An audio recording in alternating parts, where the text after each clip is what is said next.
Come on, Soda Pop, let's go. So we'll start over here with John. Okay. Thank you very much for having us here today. This is really a great forum to be part of, and look forward to your questions.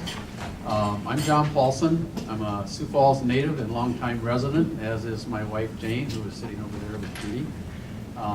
We're interested in Sioux Falls in many ways. We brought our daughter back 32 years ago to raise her here, and I think that's a statement of how we feel about our hometown.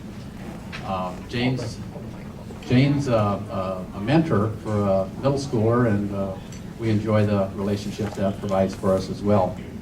I'm a graduate of the national champion, Augustana University. I wanted to get that in. And I just wrapped up a 40-year career in healthcare administration, the last 30 of which were at Sanford Health, where I was the Vice President of Corporate Administration.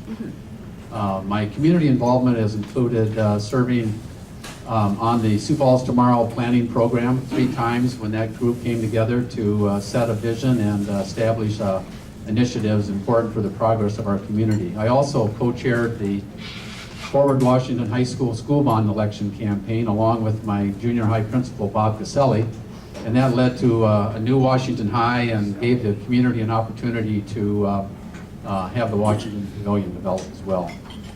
My reason for running for City Council is because I love Sioux Falls, and I want to promote a positive approach to city government. I think that's best for our community. I also want to share my administrative and community leadership experience on the council, and I'm very interested in being part of the important decisions they'll make about our future. Thank you.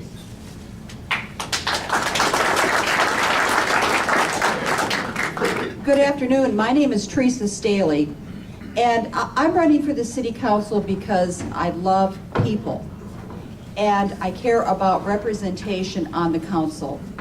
I have been working as a citizen to reach out and to do things in my life that are going to help lift up all the people in our community. I did the Snowgate petition drive.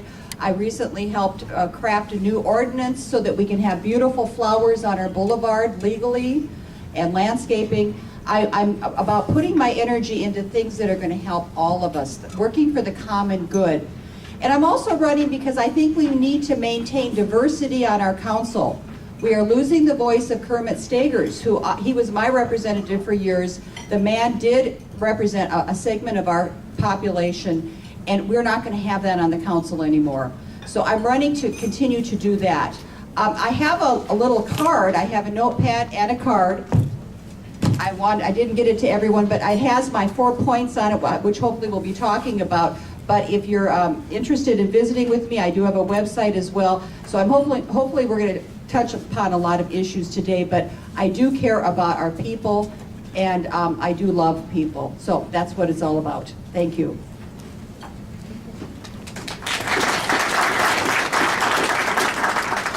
Well, good afternoon. My name is Ritch Noble, and I've lived in the Sioux Falls area for about 11 years. It'll be 11 years in October.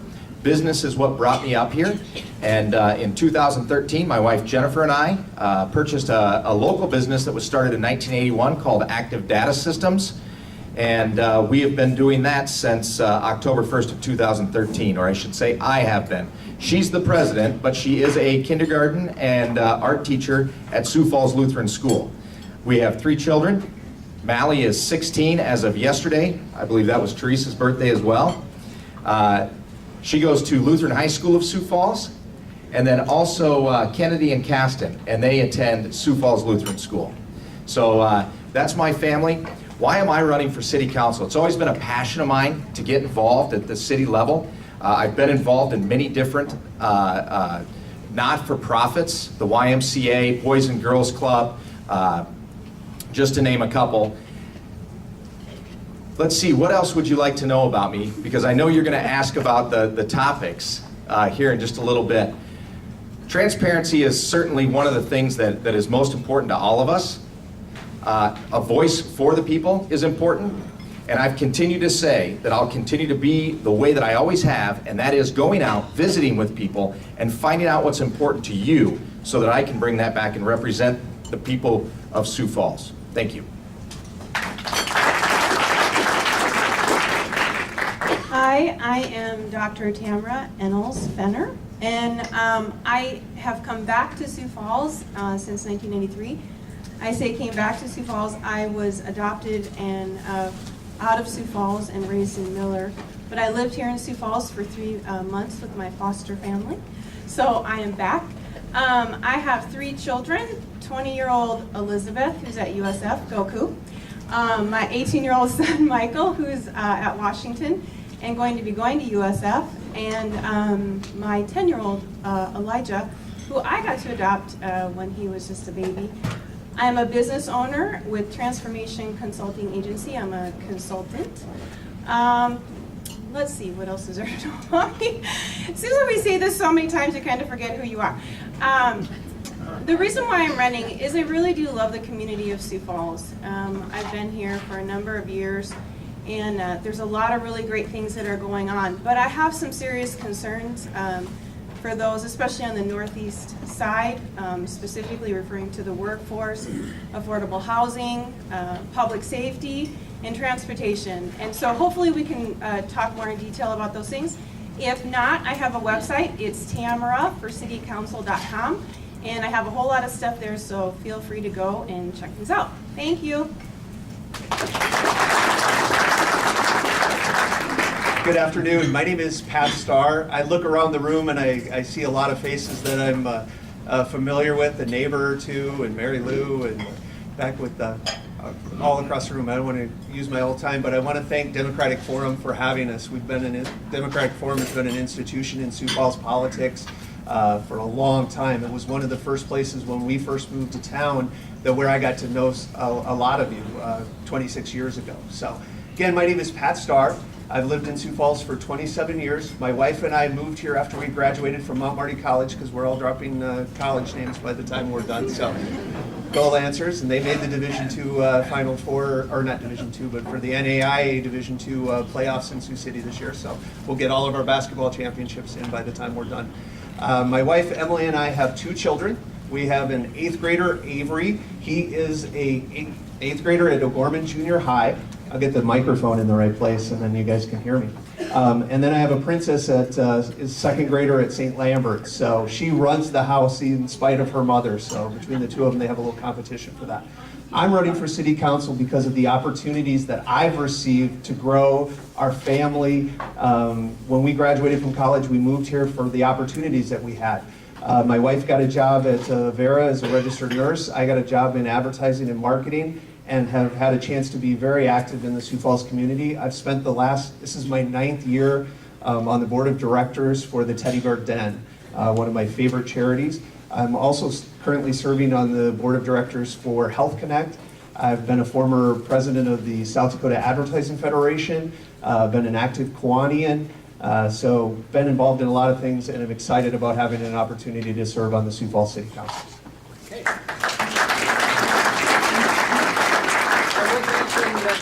We did invite Robert Knudsen, and he had a conflict. Also, a couple of you asked, but the first 3 candidates here are running for the at-large position, and the other 2 in the end, Pat and Tammy, are running for Northeast District. Bruce, we'll let you go. I've been asking this question in each one of these forums, so this group will get to hear it one last time, but I wanted to start out with, first off, thank you for being here today and wanting to be involved in the system. I've been doing voting research for many years and am doing it again this year. One of the interesting things I've noticed is the lack of interest citizens have toward local government. Most of you candidates have never been involved in local government and have shown almost no interest in local election voting. Why shouldn't we care that you're on the ballot when you've not even cared to vote, much less show up at a council meeting before this election season? Thank you. You go ahead. Go ahead. I'm here. I'm sorry. Okay. Well, I'm not sure exactly, Bruce, where you're coming from, because when you look at my record, I've voted in the last 5 elections that are school board and city government. I have a pretty consistent voting record. I felt it was important enough to be part of voting for the event center. But there are times where it's hard to vote.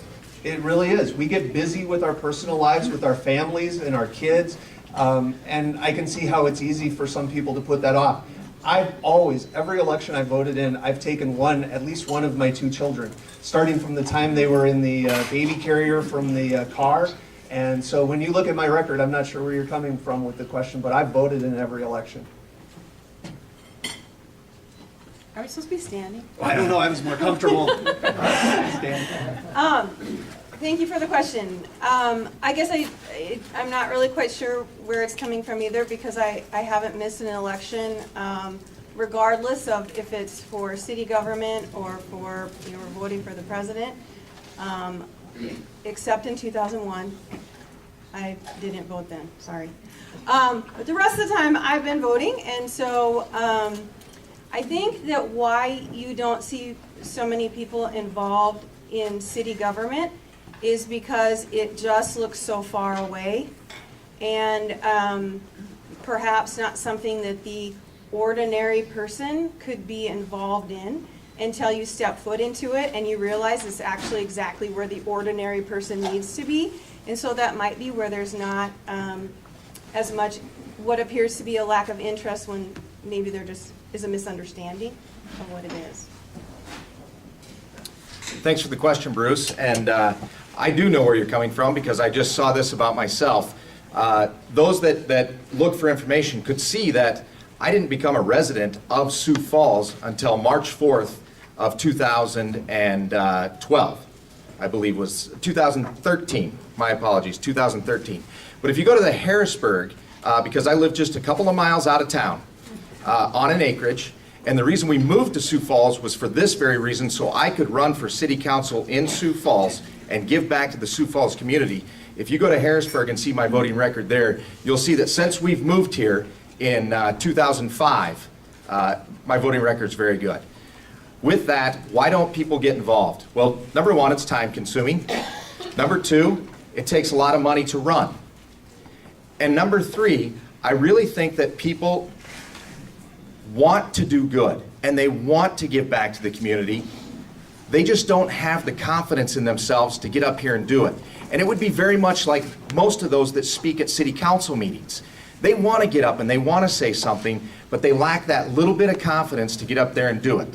So that would be my answer. And one thing, Ritch and I agree, we were at the Argus Leader yesterday, and he just mentioned public input, that's another issue, but we are working to preserve that public input at the beginning of our council meetings. That's another issue. But anyway, elections, I think one of the reasons our people are not voting is because they do not know where they're going to be supposed to go. We're playing musical chairs with every single election. Back in 2007, it was super precincts. Then they started voting centers, and now we're going to go to 56 precincts with this one. I have called the media, I have called the Argus at every election. I say, you need to be telling people what's going on. And then we get this thing in our water bill now that has precincts, and a lot of people don't know what their precincts are. So we still have a constituency that doesn't know what's happening. So I'm telling people, go down and early vote at the courthouse. Save the confusion. I have been a superintendent at St. Mark's Lutheran for several years. We have people come into that church, and we have to say, you don't vote here this time. Do you think those people are going to go goose chasing around town to find their place? They go home. So I think this is a big problem in our community, and we need to unify school board, city, and national elections so that we have the consistency that we used to have in a voting site. So I'm passionately committed to getting people out to vote. Amen.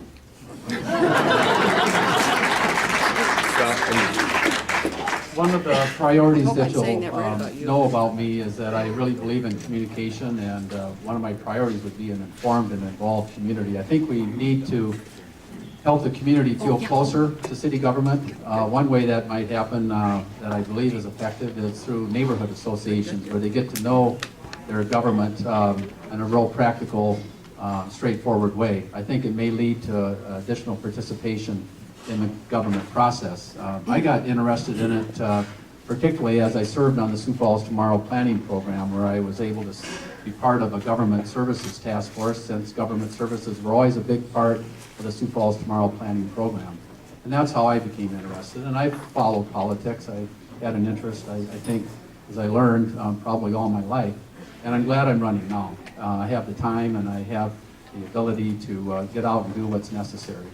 I think importantly, we have to reach the people that don't vote. I think my record's pretty good. I may not have gotten back from a business trip and voted to vote in time once, but I think pretty much I'm always there.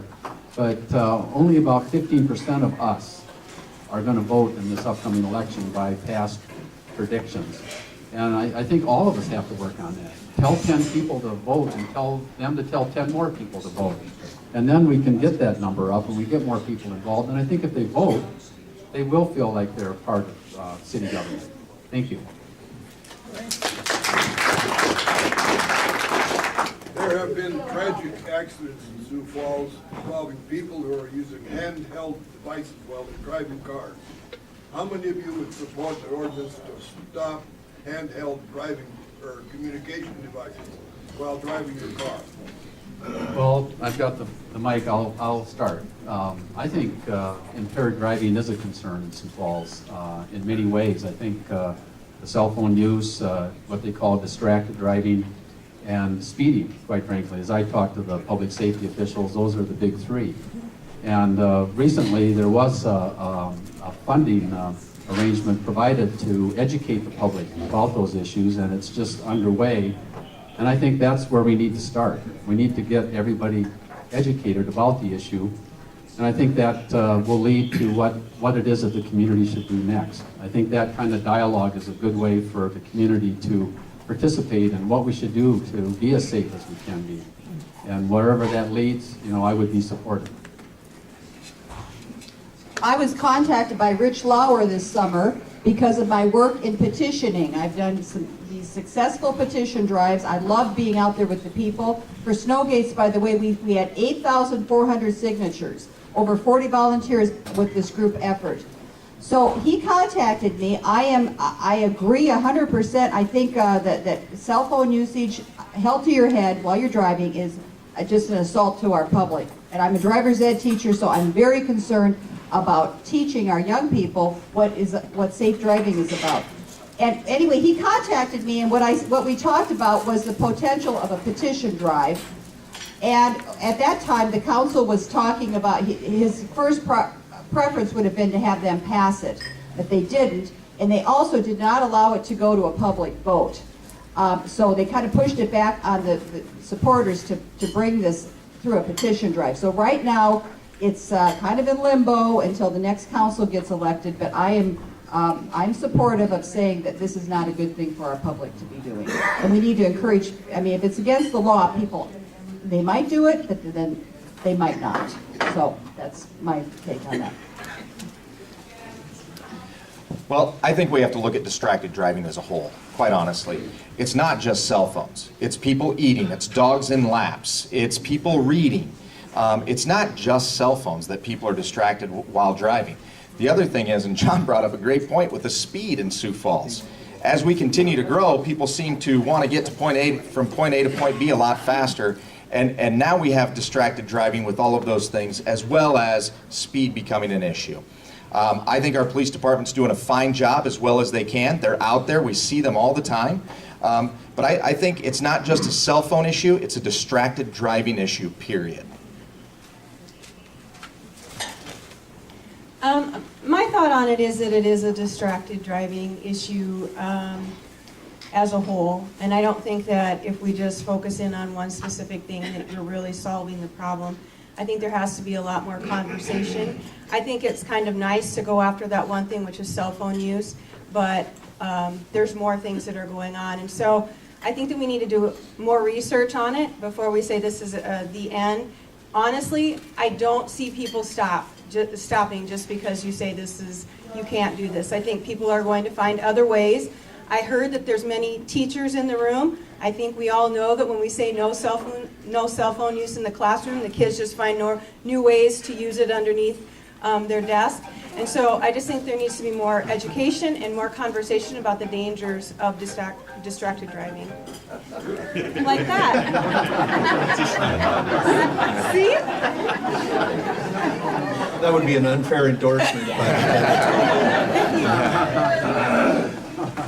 One of the things that, as in my volunteer activities, 16 years ago, I helped lead a statewide coalition to pass the seatbelt law in South Dakota. And one of the major objections that we got at the time was that we don't need to just pass more laws, we need to educate, we need to do these things. Bottom line, our seatbelt usage in South Dakota has gone from the teens to almost 80% when they're doing surveys now. So laws do make a difference, and we can educate as much as we want. I think the city council did the right thing, asking the citizens to bring this forward. I definitely believe that it's a public safety issue that I think we should vote on as a community. Jump over here and then go to the... Thanks to all of you for running. Our community needs a lot of participation and community. I think one of the most important things in city government today is that we have what I call a strong mayor form of government. Some people really like our current mayor, some people don't like him. He's accomplished some things that I call his big items: the Premier Center, the indoor swimming facility, moving the railroad tracks out of downtown. How would you have either supported or opposed each of those things? Sure, I get the hard one. How would I have supported each one of those things? Supported or opposed? Well, the railroad, I think is a win for us. I think it's actually pretty exciting, and I'm really excited about not bottoming out my car on the railroad tracks over there soon. There will still be 2 tracks remaining, but I think there's a lot of opportunity. It's a beautiful place, and there's a lot of history that can come from that.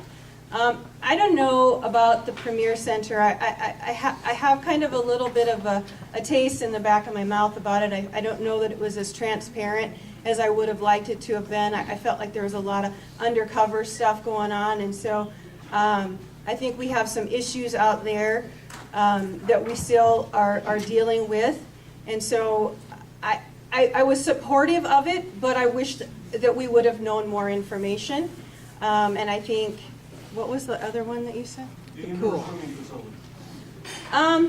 I like the indoor swimming facility outside of the fact that I feel it's a little bit competitive against the other facilities that already have indoor pool. And I also don't understand how the cost, if you're specifically trying to reach people of low income, then we have a cost issue because I don't know that they can necessarily afford the pool. So that's coming from a single mom opinion. Well, I'll address the Denny Sanford Premier Center first. I for one, am really happy to see it there, to see it in Sioux Falls. Where it was, I've said this before, it didn't matter to me whether it went downtown or where it is today. I didn't have a dog in that fight. But I do know that it's brought a lot of revenue to our city. And I've said the Summit League. I was out there for all 4 days, over 65,000 people. Some of those are reoccurring. But that's a lot of folks to bring to that one area. The other thing is they're not all from out of town, which means they're in town, and they didn't go home to eat. They didn't go home to do things. They stayed in the area, or at least out and about, and then came back for the games. So I think the Premier Center has brought some fabulous acts to us. The Aquatic Center, I think I would have liked to have seen a little bit more private money involved in that. Much more, I think the area of where it went, I would have liked to have seen it out by the Pentagon. I think that would have been a fantastic place for it as opposed to by where it is today. And the other thing is the railroad. And the railroad is going to be a fantastic project that we all get to watch grow. You mentioned that you like the strong form mayor. No, I did not. Well, yes, I thought you said that initially. I said we had one. Okay, I thought. Because I think that form of government, it's 20 years since we passed that. I think that needs to be tweaked. It was supposed to be representative government of the people. I think we need to be looking at that. That's another issue. But when it comes to the event center, I was grateful that our mayor let that go to a vote because that was debated for task force and it was played out in the public. And at the end of the day, the public voted for it. We have it. Now as we move forward with that, I think we need to make sure that we're having transparency in the issues like the siding, what's really happening with the settlement that happened. The Argus has now got a lawsuit against the city, And that's one of the reasons I'm running. I think we need to have a lot more transparency in telling it straight to the people. I'm committed to that as a citizen or as an elected official. With the swimming pool, that is, again, it did not go to a vote. We voted not to have an outdoor pool there. It is there, so now as we move forward with that, and I think the public supported that, I think we need to be careful about how we're going to have traffic moving in and out of that area. But I think the public really wanted to have that there. And the railroad, oh, time's up. Thank you. Well, I was in favor of all those. The entertainment center is really important to our economy. And in another way, it's really critical because people like it. And it's given us a national reputation, and it's brought people here. And importantly, it allows us to keep people here too. That's what people want. They want opportunities like that. And you talk about how are we going to have the workforce of the future. We need to be able to bring them to Sioux Falls, and they like those kinds of venues and those kinds of activities. Regarding the railroad property, I think that's going to be a tremendous development. I think that's the location for the next big thing in Sioux Falls, and we hope and look forward to the planning that will go into that so that we can identify how do we want it to look, what do we want to have there, and then together as a community we can see it develop for that purpose. So I'm excited about looking forward to that.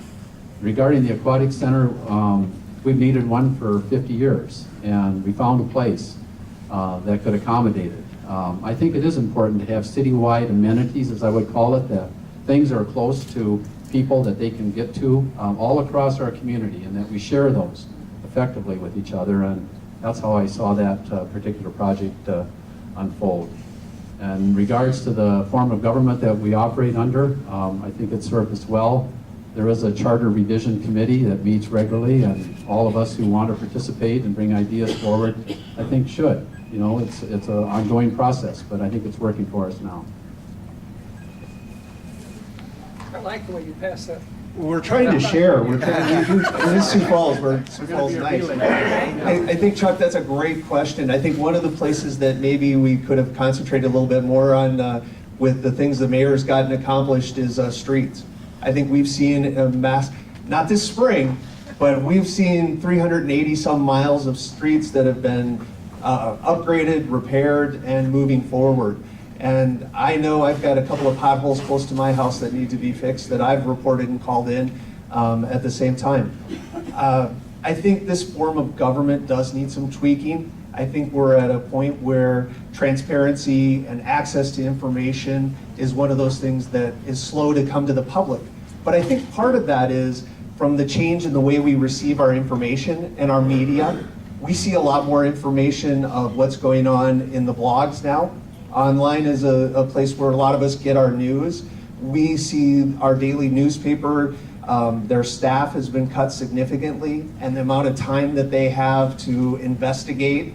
I did see this morning that Angela Kennecke is going to go full-time to investigative reporting. So I think that's very good for our community and our state that she's going to concentrate on that full-time. I was a supporter of the aquatic center, the Midco Aquatic Center. I wasn't happy with the location, but I thought it was something that we should move forward to. The event center, I think we're 5 years away from seeing the growth and the things that are going to happen out there and the excitement. We've seen some really great things up to this point. I think we're going to see further development. We saw that this week with the announcement of the Holiday Inn Express and the Golf History Museum or Hall of Fame. So we'll get a chance. I'm done. Sorry. I'm sorry I am the bad guy. She's been waiting there for. No, I'm not. Okay, I thought you had. I was just Try trying it. to. This was touched a little bit in the last question with the Denny Sanford Premier Center and the siding. It appears that the city's going to settle or has settled for $1 million versus correcting it. What is your opinion on that? And how about the transparency that we get from the city council on this issue? Well, I get to speak first to this. Well, quite clearly, it doesn't appear that there is a lot of transparency at this point. I don't know that I can speak so intelligently about it because there hasn't been a whole lot said about it. So my understanding is yes, the city has settled for an amount, and they've taken those dollars or those funds and set them wherever they set them, and there's been very little transparency in that, and that hence brings the lawsuit that Theresa spoke of with the Argus. Yeah, and again, I'm running for city council because I think we need more people who are willing to stand up, dig in, and get the answers for the public, and then bring them forth. And I'm grateful that we have had independent voices on the council. But, and I think our mayor, I will say, you know, he's done a great job. He's a go-getter kind of guy. He's done it. He gets it going. But he's not the sole dictator of our community. And so that's why we have the council in there to be, you know, checking things out and stewards of what's really happening behind the scenes. And I have a thirst for that for my representative on the council. So whoever is elected here, I'm hoping that they're going to be carrying that forth. That's what I have a desire for. I'm a big believer in communication. I think a lot of issues go away when we've communicated about them. And this one hasn't, obviously. I think what was important, and I personally went out to take my own tour to see about that situation regarding the panels, was did it affect the integrity of the building in any way? Did it cause any concerns with regards to safety or damage? And I understood from what I was shown that it hasn't. It has affected the appearance, and I think that's the nature of what was negotiated in regards to the settlement. That's what administration did. They got $1.1 million for it, but the terms of the agreement were that they couldn't disclose how the settlement was arrived at, and that's where we're at. And we'll see what happens with the lawsuit. We may have to come to that now to make any more determinations about it going forward. I think the first thing that I want to say about this, it's wrong when our media has to sue our city government to get information. The other thing that I think is part of this bigger issue of lawsuits and how the city negotiates this process, and some of it has to be confidential, and I understand that, but it's still city government. One of the things that I'll want to do when I'm on the city council is to look at the South Dakota Assurance Liability Fund. Sioux Falls is one of the biggest members of that group, and their settlements aren't public. We make large payments to people and settling liability claims that are behind closed doors that we don't know how our taxpayer dollars are spent. And it's one of the things that will be a big issue for me is to look at our membership in that association and have a chance to flex our muscle a little bit to do the right thing. Well, last but not least, I guess there's not a whole lot more to say on that outside of what I said earlier. There's an issue with transparency. And I do believe that they've had agreements that have been made. They've signed the dotted lines and they've agreed to silence. And because I'm a business owner, I understand that as the business owner, the buck stops with me as the owner. And so we have to look at the mayor and say, what did you do here? And yeah, it's embarrassing as a city that we have an entity that's had to sue to get the information. And so I think all I can say to you from that perspective as a city council person, that I've never really accepted in my life that this is just the way we do it. I don't believe that that's the way that it has to be done. I think that we need to be able to dig deep and to get the answers and to be able to speak to the public. You are our constituents. You're the ones that put us in there to give you a voice so that your voice is heard. And I think that as city council people, that is exactly what I would do. I would speak, I would find out the information, and then I would tell you as much as I legally could, which of course might be, our hands might be bound in this issue with the paperwork signed. Thank you. We'll go here and then Scott. Thank you for doing this. I appreciate your service of running. You you've all done a great job of representing your strengths on your websites and on your cards, and those are very easy to see. But in the best leadership, we can often recognize our own weaknesses the best. So if you could share with us a very vulnerable moment in running politics, what you think as you bring to the table your weaknesses might be in your leadership skills or in your leadership for Sioux Falls. I'll take it. Are they all looking at me? All right. Say, I need- we just need a 30-second card on weaknesses. Okay. I thought you were holding up 3 minutes. Good question. Let me say this. I really do believe in a positive approach making the difference. You know, I truly believe that. I've seen it so many times, been part of it, fortunately, in various ways at work, in the community.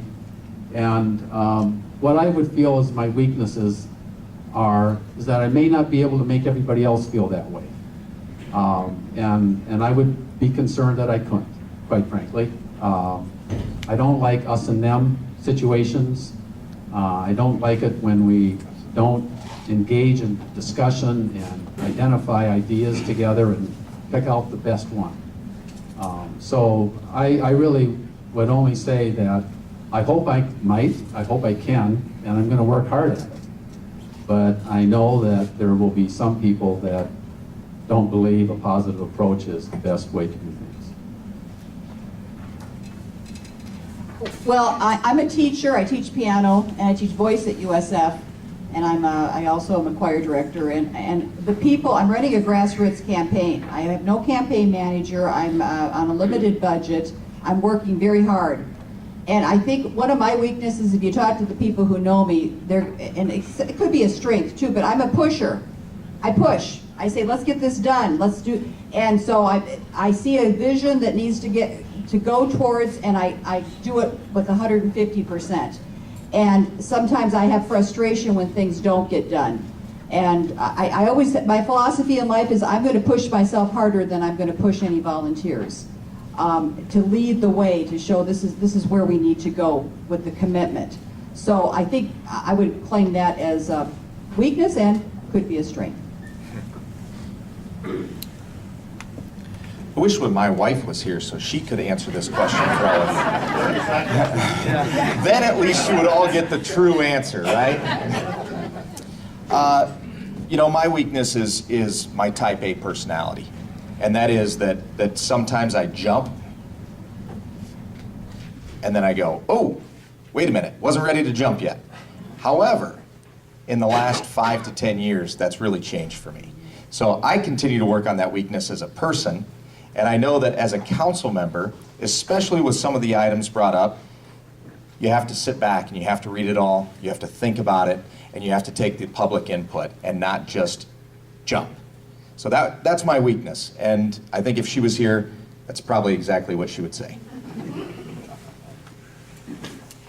I'm really big on that, understanding your strengths and your weaknesses. So I'm going to say this really fast, but when I was adopted and raised in Miller, being biracial, my dad is a Marine Corps World War II vet, and so my parents were quite a bit older than us and didn't really understand the stuff that we were going through as children, dealing with a lot of racism. And so I think from that, I have suffered a lot from fear of not getting people's approval, fear of not meeting their expectations, so much so that it put me in a place of codependency, which is actually an addiction. And so the cool thing about knowing your strengths and knowing your weaknesses is that I've joined a recovery group, and I deal specifically with the addiction of codependency. And I have learned who I am. I have learned what defines me, and I have learned how to speak from a place of strength and not from a place of fear. And I really appreciate that question. Thank you. I think I have a similar thing, that I always want to get more things done than are humanly possible. My wife would point that out just about, that I overcommit sometimes to too many activities and too many different things by the time we're done. But a lot of you are activists in the room, and you'll understand this a little bit. One of the things that I wanted to get done this week was to look at the list of people who request absentee ballots at the county auditor's office. I was sent to the Secretary of State's office because now we've moved that voter file to Peer. And to get that information, they wanted to charge me $300. Those of you that have run before know that that's always been public information and always been free before. So the first thing I do is I start making calls, and I'm getting excited and call a member of the media and say, how can we fix this? And we were able to do it. We're still paying for that information. And I think it's something, as the primaries come up, that we really need to have a discussion with the Secretary of State. And so being able to gather that information and taking a look at it first before we move forward is one of those things where I need to take a deep breath and get it straightened out. But at the same time, I still need to be an advocate for a position of what we're trying to do. Theresa, you first this time? Are we done? I thought that Theresa had a good point. You know, I'll be we're first. talking about, we're talking about what precinct you might be in. Forget about that. I haven't been able to figure out what legislative district I'm in, and I've brought maps. I brought them to this meeting. I've asked some people that I thought would know. I emailed a legislator who I thought I might be in her district. No response. The best I've been able to come up with is narrow it down to 3 possibilities. That's the legislative district. Tried to read about the election in the paper, but one thing I'm confused about, I live in southeast Sioux Falls. I'm in the Harrisburg School District by about a quarter of a mile. So I'm assuming I can't vote in Sioux Falls school board election. But I'm wondering, now there's a couple of you that are running in the north part of the city. Can I vote for a candidate that might be 15 miles away from me or not? Can I only vote for the at-large? And another thing, if there's 3 at-large openings, are you 3 running unopposed? There's only one opening. Yeah, one. Oh, there's one? Yeah. Okay. All right. Well, the thing about what Theresa said, and I should have done this a long time ago, I'm going to go down to the courthouse. I'm going to ask for an absentee ballot. I'm going to ask what precinct I'm in and what legislative district I'm in, and hopefully there'll be somebody down there that maybe can give me the answer. But Well, and if I could just address that, a friend of mine just recently moved from Minnehaha County into an apartment in Lincoln County, and she said to me, I got this beautiful package of information from Lincoln County telling me what legislative district I was in, what precinct I was in. It was user-friendly, and I made the inquiry as to if we do that in Minnehaha County, and nobody was really sure. So that would be another thing. I mean, that's a county thing, but I think, wow, let's put some resources into that. Maybe send that out to citizens on a regular basis and let them know this is the information that you need to get out and vote. And I think the media, let me just say this too, the media needs to do a better job of telling people what's happening. We've got a disconnected society. Fewer people getting the paper. We're relying on Kello and KDLT and KSFY to tell us things, and they don't. And they don't like hearing from me. They get the caller ID when Stehly's calling, you know, what do you want now? But it's like, come on, we need to be getting the story out for people, because otherwise we're just disconnected and misinformed. How about this? Intergovernmental cooperation. Let's make that a priority. Sioux Falls exists in 2 counties. We're part of 7 school districts. Our metropolitan area includes 4 counties. We have how many legislative districts? We need to work together, and then we can get something done. And I think we've got some examples of what we need to work on. But I think we got to get after it. And I really do believe intergovernmental cooperation is important for efficiencies and better service. You can clap.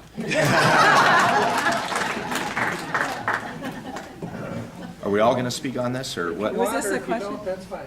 No. I think we get him the Yeah, information. we've got it. Okay, we've got 2 questions, and that's going to be it, so we'll do one here and one over at this table, okay? We're talking about the railroad relocation project. And it's actually something that I've been following since the beginning. and was very, very supportive of it. I live downtown, I play downtown. I've always said the biggest problem with ever making downtown really great and developing it is getting rid of them damn railroad tracks. So when this project first started, it was to remove most of the railroad tracks. So over the years, I've always pushed for this. Let's get this project done through the months of administration, and it kept changing. Anyway, Tom wants me to make this quick. Now, what will you do? As I understand, the 2 tracks are still going to be running through the main area, and so all we've really accomplished is give them 10 acres to develop for developers. And that the tracks are going to actually, we don't know this yet, but what we're hearing in 2 years is that train traffic's actually going to get more downtown because of us removing this parking. What will you do as a city councilor in 2 years when this all comes to fruition to make sure that that doesn't happen? That was quick for you, Scott. I think waiting 2 years would be the wrong answer. I think it's right now is when it's happening, where we're putting together the request for proposals and opportunities. So being active in that process is one of the things that I would do on the city council. I think it's one of the most exciting things that I think is going to happen in our city, that we assure that we have green space, and so that it's part of downtown and it fits that development process. But whatever we can do to adjust train traffic is going to be key, because if we continue to run, I know even where I'm at on the northeast, right on the edge of the city, we still get trains at 2 and 3 in the morning when the whistle's going off. They're a little shorter and stuff. But the thing that I want to do is make sure that that proposal is something that's done right and has lots of transparency and lot of openness. I think one of the things we do on the council works on a lot of things, but they don't tell a lot of people what they're working on unless you're there and part of it. It comes from the administration, it comes from the council. We work really hard, we elect our representatives, and now we just need to open that process so that people know when those things are going on so we can participate at the same time. I think actually that it's really pretty exciting what they're going to be doing down there. There are going to be, the 2 rails are still going to be there. I'm going to say some stuff just very general, because I don't know if I have the okay to say what I'm saying, because I just happened to be standing there as they were talking. But there is some things that are going on. There's some plans that are being made, opportunities that are coming, possibilities that are coming for Sioux Falls that will probably make you a little bit more happy about the area. That's really all I can say about it, except, you know, they are going to put up a really nice fence. I heard it's going to be really pretty. But, you know, honestly, developing the area is going to be a win for us. The more that we do downtown Sioux Falls, the more pull we're going to have in that area. I might be a little bit prejudiced. It is my area. And so I want more people to come in. I want more business down there. And so for me, it's pretty exciting. So with that said, I guess that's it. Well, I'll just reiterate what Pat said. I mean, if we wait 2 years, we've waited too long.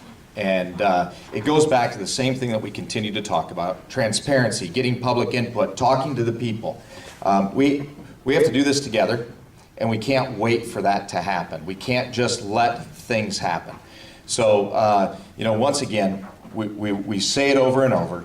If I am elected, I will be that person that gets involved, that makes sure that there's transparency, that makes sure, but no one will ever know until it's election time. So, great question. I can't wait to see. I agree with John as well. It's going to be the next big thing in Sioux Falls. Now, with that, I have to apologize. I have a 1:30 date with the Sioux Falls Police Department to tour our city for the next 8 hours. So I'm not going to be able to stick around for one more question. I do apologize, and I thank you all for your time. But I need to get downtown, and I'm really excited to go on this ride. So, Thanks for being here. Thank you. And I guess I would just echo that. We've made the investment, so on the council, I think it's imperative that we get the best use out of that land. So once you're in on the inside track there, there'll be decisions to be made, and trust that I will do everything I can in any project to get the best usage out for the citizens. As I said earlier, I think the importance of master planning or having a vision is really well illustrated in your question, and we do need to start now. We need a process that provides for citizen participation, and that's what I believe is important there and all throughout our community, so I'd advocate for that as well. So mine is a two-part. I'm actually the youth director for the Center for Equality, and this is our director of operations. And as a petitioner, I've worked on several different types of initiatives, both for candidates and for ballot measures. And what I wanted to say is a lot of people having questions about what district or precinct they're in. There's actually an app you can get on your smartphone called Vote 605. And you can look that right up by typing in your name and your birthday. I keep that on my phone so that when I do petitions, if somebody goes, I have no idea if I'm registered or not, I can just hand them my phone and they can find out instantly their precinct, their district, their polling place, all of that information. So for the question part, I'm going to turn it over to Ashley. So all of you have made a point in saying that you are a voice for the people. Obviously, the LGBT community won equality this year during legislative session. I would like to know how you plan to be a voice for the people who are ignored when it comes to next year when they introduce new discriminatory bills. How will you represent your communities? Well, you're making an assumption, but let me answer your real question. They I think promised that they would, actually. yeah. So. Well, I think more importantly, we need to look at the process that our city does use in preparing for the legislative session and establishing what is it that they want to make sure is represented for Sioux Falls. What is important for Sioux Falls, and equality obviously is. And I think that would be the case, whatever may come. As I said, I don't know what might, but you seem to think there would be something, and I think there's a process that facilitates the position of Sioux Falls being represented in the legislature by our communication to the legislators from the Sioux Falls area and from the representation that we have in here during the legislative session. So I'm a believer that we have something in place to provide for that. And I will just say that I care about all people. I love all people, and I have a proven record of standing up for all individuals, helping people, as I said earlier, holding up and raising people up to the best quality of life they can have in Sioux Falls. So I will continue to do that regardless of race, gender, identity, religion, whatever. I care about people, and that's, I think, what the council is about here, is doing what's best for the common good for our citizens. It's a hard question to answer because on the city council, we don't put the bills out in here. And so really all that we can say from a city council perspective, and this is what I have been told a gazillion times, is that you look at the community and you say what is best for the community. And so that's really the way that you have to respond to anything that comes before us. It can't be just specifically for one individual over another individual. It has to be what's best for the community. Sorry, I know that sounds really general, but I guess we're not the ones that answer in here. Well, one of the things that I want to point out, we haven't talked at all about, we have 6 charter amendments that we'll be voting on as well. And if it's like at our house, my wife will say, well, what else am I voting on besides the council issues? One of the issues that I guess you're asking a state legislative question, but in general for the LGBTQ community, one of the charter amendments talks about fair hiring practices, and it's one of the things we employ over 3,000 of our fellow citizens in city government, and making sure that they're treated equally, I think, is one of the key things that I can do when I serve on the city council, and understanding what the issues are for all of our fellow citizens is vital to having a strong community and being inclusive. Thank you for answering my question. You're welcome. Well, we'll see if we can have some maps next week. Somebody asked me last week if they have to pay $20 for a question. And I thought that was a terrific idea, but Jim and I couldn't figure out how to split the money. So for now, the questions are free. And our candidates will be here for a few minutes, so if you want to visit with them, feel welcome. And next week, we'll give Scott all the time he wants to involve. Bruce will be our presenter. So have a good week, and we'll see you next week. Y'all come back now. Cheers.